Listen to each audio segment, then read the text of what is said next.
మహిళల కోసం కేంద్ర రాష్ట్ర ప్రభుత్వాలు కొత్త పథకాలు తెస్తున్నాయి. లేటెస్ట్గా కొత్త స్కీమ్ను తీసుకొచ్చింది మోదీ సర్కార్. ఒక్క మాటలో చెప్పాలంటే ఇంట్లో కూర్చొని మహిళలు డబ్బు సంపాదించడం అన్నమాట. అందులో సక్సెస్ అయితే జాబ్ హోల్డర్గా మారచ్చు. ఈ స్కీమ్ ద్వారా గ్రామీణ పట్టణ ప్రాంతాల్లోని మహిళలకు ఆర్థిక సహాయం చేయడమే దీని ముఖ్య ఉద్దేశం. కేంద్ర ప్రభుత్వం ఎల్ఐసితో కలిసి మహిళల కోసం కొత్త స్కీమ్ను తీసుకొచ్చింది. అదే బీమా సఖీ యోజన.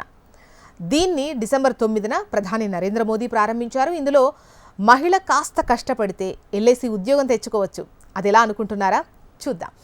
ఇంతకీ ఈ స్కీమ్ కండిషన్స్ ఏంటంటే, ఎల్ఐసి బీమా సఖీ యోజన గ్రామీణ మహిళలకు కొత్త జీవనోపాధి అని చెప్పచ్చు.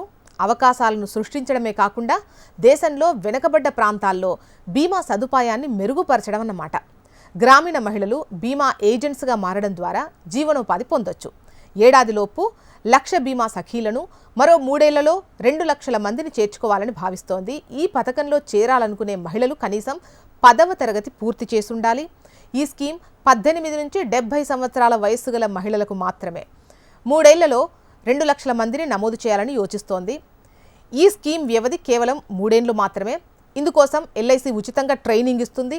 ఆ తర్వాత ఎగ్జామ్లో పాస్ అయితే ఏజెంట్ అయిపోయినట్టే. తొలి ఏడాది ప్రతి నెల 7,000 చొప్పున స్టైఫండ్ అందుతుంది. ఏడాదికి 84,000 అన్నమాట. ఇక పాలసీలు కట్టించకపోయినా ఈ మొత్తాన్ని మీ అకౌంట్లో వేస్తుంది. పాలసీ కట్టిస్తే కమిషన్ కూడా వస్తుంది. రెండో ఏడాది కాస్త తగ్గుతుంది. 6,000 స్టైఫండ్ ద్వారా 72,000 అందుతుంది. థర్డ్ ఇయర్ వచ్చేసరికి 5,000 రూపాయలు స్టైఫండ్ ఇస్తారు. దాని ద్వారా 60,000 వస్తుంది. అండ్ ప్లస్ పాలసీలు కట్టిస్తే కమిషన్ కూడా ఉంటుంది. 3 ఏళ్ల తర్వాత ఎలాంటి స్టైఫండ్ రాదు. ఒకవేళ డిగ్రీ చదివిన మహిళలైతే 3 ఏళ్ల తర్వాత ఎగ్జామ్ రాసి పాస్ అయితే ఎల్ఐసిలో డెవలప్మెంట్ ఆఫీసర్గా మారచ్చు.